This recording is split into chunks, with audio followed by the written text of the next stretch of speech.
The day I received a $96,000 bill from the HOA, I knew something was wrong. Not because of the amount, but because they were charging me for land they did not own. I still remember opening that letter at my kitchen table and reading every line twice. The HOA claimed my guard donkeys had damaged community lights and that I was responsible for the entire repair cost. They wrote the notice with complete confidence, as if the matter was already settled. But there was one detail they never checked. They never looked at the actual property records. My name is Daniel Carter, and my family has owned this piece of land for years. The area where the lights were installed was beside the neighborhood, but beside something does not mean belonging to it. I had always maintained my property carefully, including the fields, fences, and animals that helped protect the land. My guard donkeys were not a problem. They were part of how I managed my own property. When I contacted the HOA President, Karen Whitmore, I expected a simple conversation about a misunderstanding. Instead, she explained that the HOA believed the land was connected to the community, and that their rules allowed them to charge me for the damage. I asked a simple question. Can you show me the document proving the HOA owns that area? The answer surprised me. They had a community map, but they did not have the official ownership records. I decided not to argue. I started gathering documents. I requested county property maps, reviewed old surveys, and searched through records that showed how the land had been divided over time. The more I looked, the more unusual the situation became. The HOA map and the county records did not match. There was a difference between what the neighborhood believed and what the legal documents showed. Then I found something even more interesting. An older development file mentioned a boundary discussion from years earlier, but the information had never been included in the newer HOA records. Someone had been making decisions based on incomplete information. The $96,000 bill was no longer just about damaged lights. It became a question about authority, ownership, and whether the HOA had been managing property that was never theirs. I knew the truth would not come from arguing with the board. It would come from the documents they never reviewed. And when I opened the next county file, I discovered a detail that could completely change the way everyone understood the land. After discovering that the HOA map did not match the county records, I knew the $96,000 claim was built on a much bigger misunderstanding. But I also knew one thing. A mistake on a map does not disappear just because someone believes it is true. The next step was finding out how the HOA had reached that conclusion in the first place. I requested copies of the documents the HOA used when they created their claim. Karen Whitmore explained that the board relied on community maps, maintenance records, and information passed down from previous members. She believed the HOA had acted responsibly because the documents they had always used showed the area as connected to the neighborhood. But when I compared those documents with official county records, I noticed something important. The HOA documents showed the current appearance of the area, but the county records showed the legal history behind it. Those two things were not the same. I continued searching through old property files and found a survey from years earlier. The survey showed that the land where the lights were installed was part of my property boundary. It was not a shared community area. It was private land that had remained connected to my family's ownership. This changed the entire conversation. The HOA was not dealing with a homeowner who damaged community property. They were dealing with a property owner whose land had been included in their assumptions for years. I brought the survey and county documents to the HOA board meeting. I did not want a confrontation. I wanted everyone to see the same information. When the board members reviewed the documents, they became quiet. The evidence was clear, but several questions remained unanswered. How had the HOA maps become different from the official records? Who approved the maintenance decisions in that area? And why had nobody verified ownership before sending a $96,000 bill? During the meeting, one board member mentioned that the neighborhood had received old development documents when the community was first created. Those files were stored away and had not been reviewed in years. That detail immediately caught my attention. If the original development documents still existed, they might explain why the HOA believed they had control over the land. The board agreed to search the archived files before making any final decision. Meanwhile, the pressure continued to grow because the HOA had already sent the claim and residents were starting to ask questions. Some neighbors believed I should simply pay the amount. Others started wondering why the HOA had not confirmed ownership first. The situation was changing because the issue was no longer about my donkeys or the damaged lights. It was about whether the HOA had authority over property they never legally owned. Then the archived development records arrived, and inside those files was a reference that nobody expected to find. The archived development records were the documents everyone had been waiting for because they could finally explain how the confusion started. I opened the files carefully, expecting to find a simple boundary mistake, but the information inside revealed a much larger history behind the land. The original development plans showed that the area where the HOA installed the lights had always been separated from the neighborhood property. It was marked as privately owned land connected to my family's parcel. The discovery confirmed what I had already suspected. The HOA had not checked the official ownership records before making their claim. They had relied on a community map that did not show the complete legal boundaries. But the records revealed another important detail. Years earlier, the developer had created separate notes explaining the difference between HOA-managed areas and private property. Those notes were included in the original files, but they were never transferred into the documents used by later HOA boards. The information had not disappeared. It had simply been overlooked. When Karen Whitmore reviewed the records, she finally understood why the situation had become so complicated.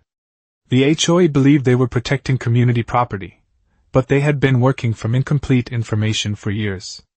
She asked the board to pause any further action on the $96,000 claim until everything could be reviewed properly. This was the first time the HOA openly admitted that their assumption might have been wrong. However, a new question appeared. If the original documents clearly showed the land boundaries, why had the HOA continued treating the area as community property? During the review, one board member discovered old meeting notes from previous HOA discussions. The notes showed that boundary questions had been raised before, but no official investigation had ever been completed. The issue had been mentioned, then forgotten. That discovery changed how everyone viewed the problem. It was not one simple mistake.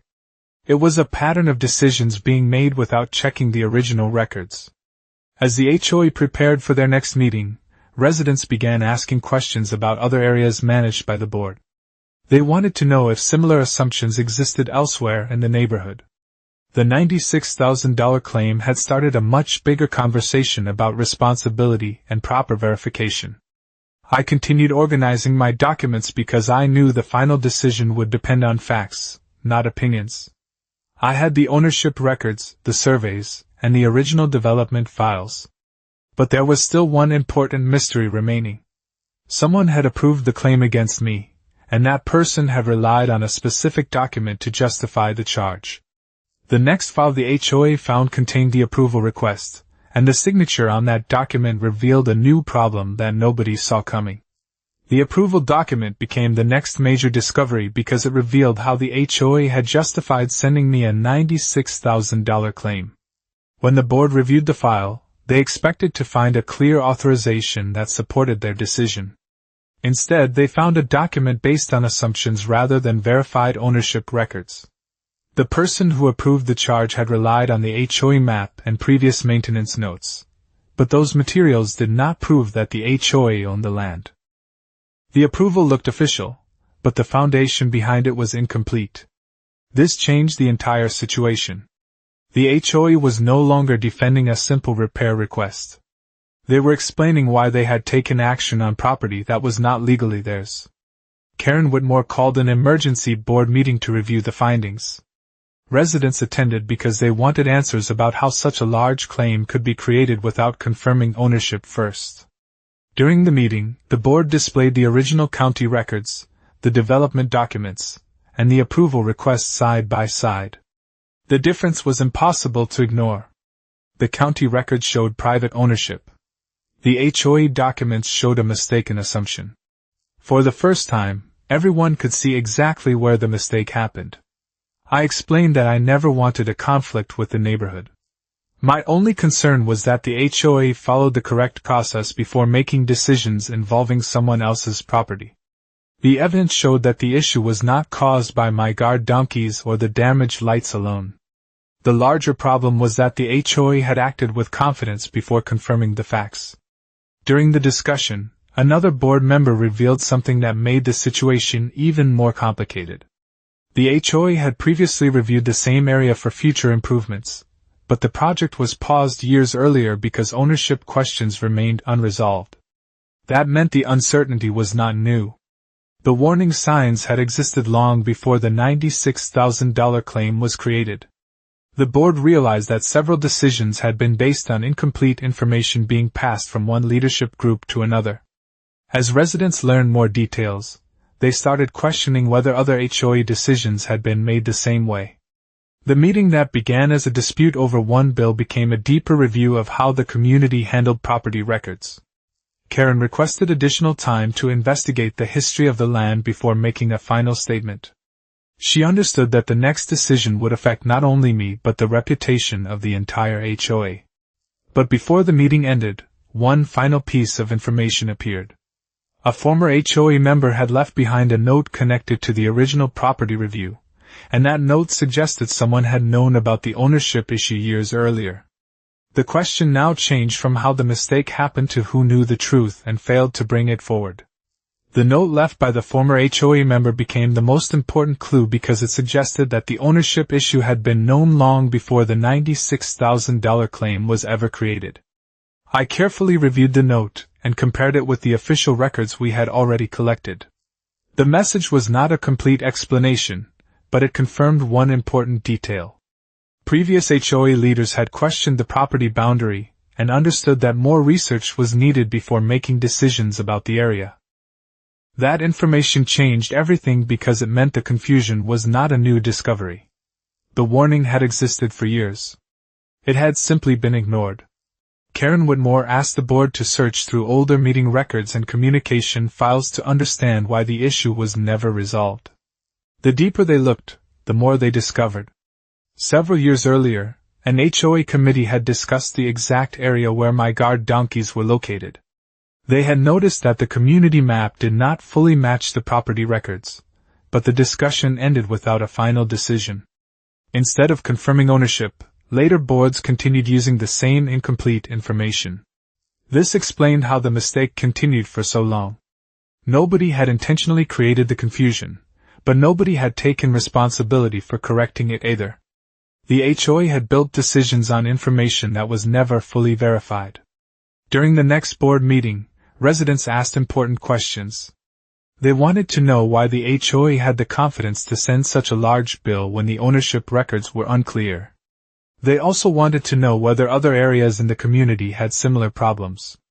Karen admitted that the board should have reviewed the official documents before taking action. She explained that the HOA believed they were protecting community interests, but they failed to confirm whether they actually had authority over the land.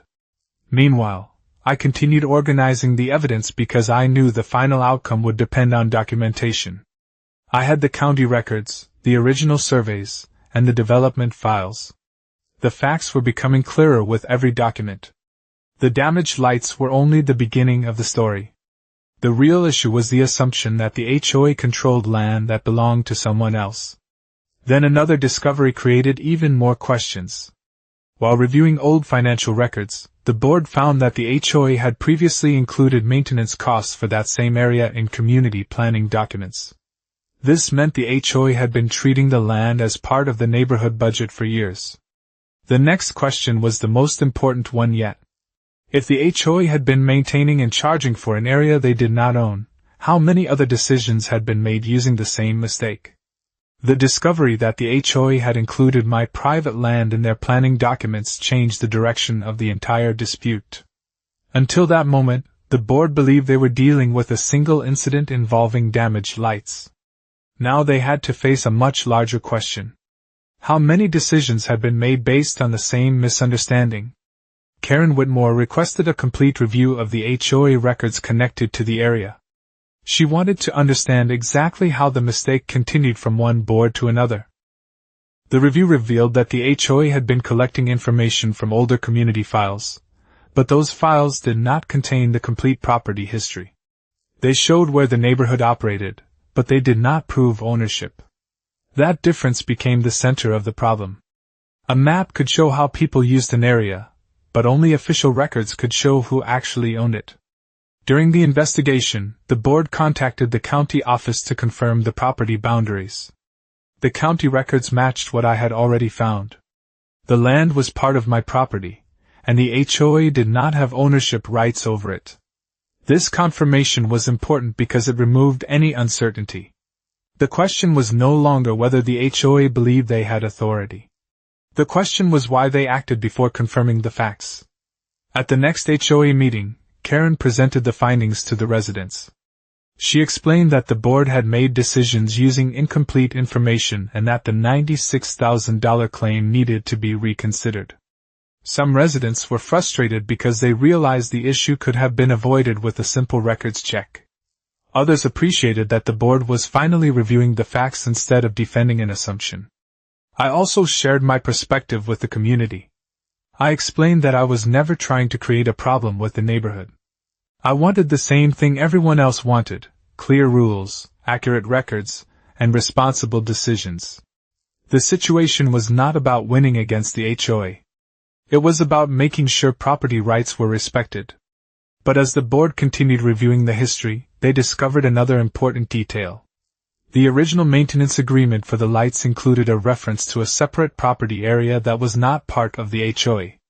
The document had been signed years earlier, but the information was never added to the newer community files. That missing detail explained why the misunderstanding continued for so long. The HOA had inherited a mistake without realizing it. However, one final issue remained. Even if the HOA had misunderstood the ownership, someone still approved the $96,000 charge and sent it to me. The board now needed to determine whether that decision followed their own rules. And when they reviewed the approval process, they found another problem that could change everything. The approval process became the next major turning point because the HOA had to explain how a $96,000 charge was created and approved without confirming the ownership of the land first. Until then, the board had focused on the damage to the lights, but now the attention shifted to the decision-making process behind the claim. Karen Whitmore reviewed the approval documents line by line and discovered that the request had moved through the HOA system using the same outdated information that created the original misunderstanding. The person who prepared the claim believed the area was community property because previous maintenance records showed HOA involvement. However, those records only showed that the HOA had been maintaining the area, not that they owned it. That difference became the most important detail in the entire dispute. Ownership could not be created simply because an organization managed a space for years. The official records were still the deciding factor. The HOA board requested another review of their internal procedures to determine whether the claim followed their own rules. They discovered that the approval relied on a maintenance history report instead of a verified property record. The report described what had happened in the area, but it did not establish legal responsibility. This meant the HOA had approved a major financial claim using information that was never designed to prove ownership. As residents learned more, the community meeting became less about the damaged lights and more about accountability. Several homeowners asked why the HOA did not perform a basic property verification before sending such a large bill. Karen admitted that the board should have taken that step earlier.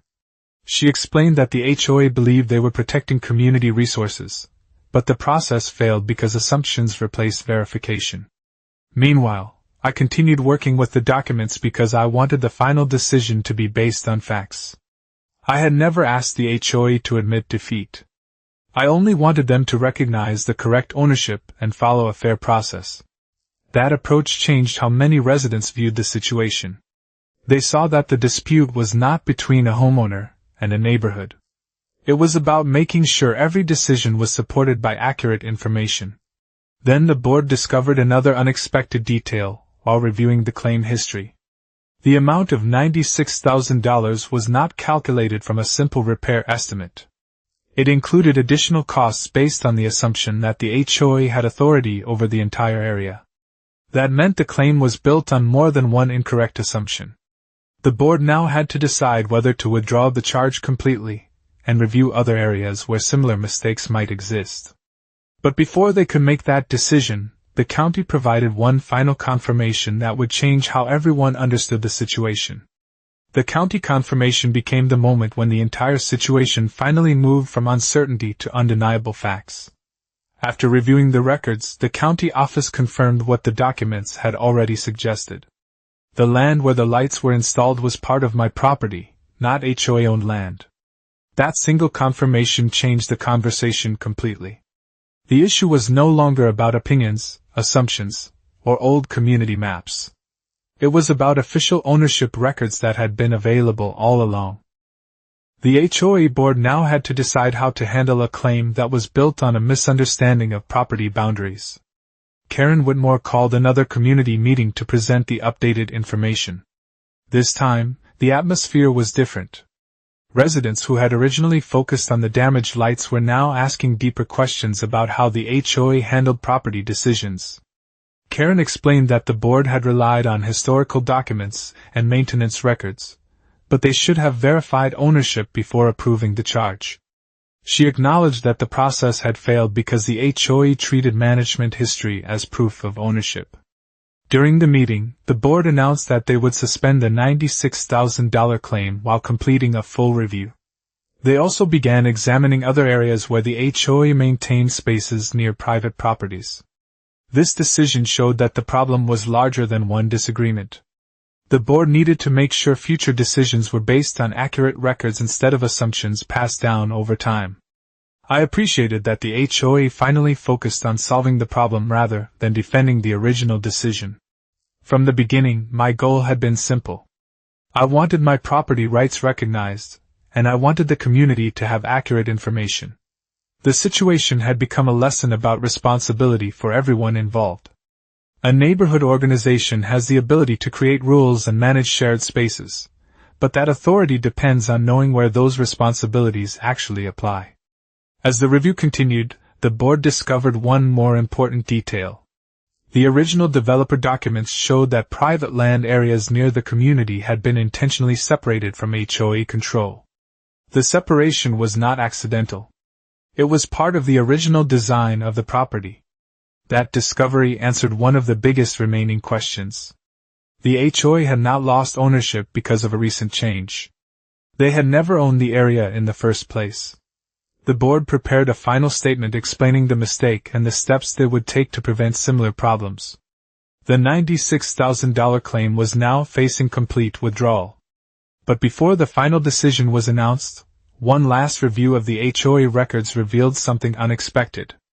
The same outdated map used in my case had also appeared in other community planning files, meaning the board had to determine whether this mistake affected more than just one property owner. The final HOA review became the moment when the entire dispute reached its conclusion. After weeks of examining records, comparing maps, and reviewing the history of the property, the board finally had a complete picture of what happened. The $96,000 claim was not based on verified ownership information. It was based on assumptions that had been repeated for years without anyone checking the official records. Karen Whitmore presented the findings during the final community meeting. She explained that the HOA had made a mistake by treating maintenance history as proof of ownership. The board had believed they were protecting the community, but they failed to confirm whether they actually had authority over the land involved. Because of that mistake, they had created a financial claim against a property owner who was not responsible for the area under HOA rules. The board officially withdrew the claim and confirmed that I had no obligation to pay the amount. The decision was not made because of an argument or pressure from either side. It was made because the documents showed the truth. The county records, original surveys, and development files all supported the same conclusion. The land belonged to me. After the decision, the HOA also announced changes to their internal process. They would now verify property ownership before approving future charges or maintenance decisions near private property boundaries. They would also review older community maps to make sure outdated information did not create new problems. Many residents appreciated that the board chose to correct the mistake instead of ignoring it. For me, the outcome was never about proving the HOA wrong. It was about showing why accurate records matter. Property ownership is not determined by assumptions, habits, or outdated maps. It is determined by official documents and clear information. Looking back, the situation started with something that seemed simple. A disagreement about damaged lights and a large bill. But the real story was much bigger. It was about what happens when an organization believes it has authority without verifying the facts behind that belief. My guard donkeys were never the true issue. They simply revealed a problem that had been hidden for years. The experience changed how many people in the community viewed property records and responsibility. The HOA learned that managing a neighborhood requires more than creating rules. It requires understanding the limits of those rules. I learned that protecting your property does not always mean fighting. Sometimes it means staying calm, collecting the right documents, and allowing the facts to speak for themselves. In the end, the $96,000 claim disappeared, but the lesson remained. Ownership matters, records matter, and even the strongest assumptions can fall apart when the truth is finally checked.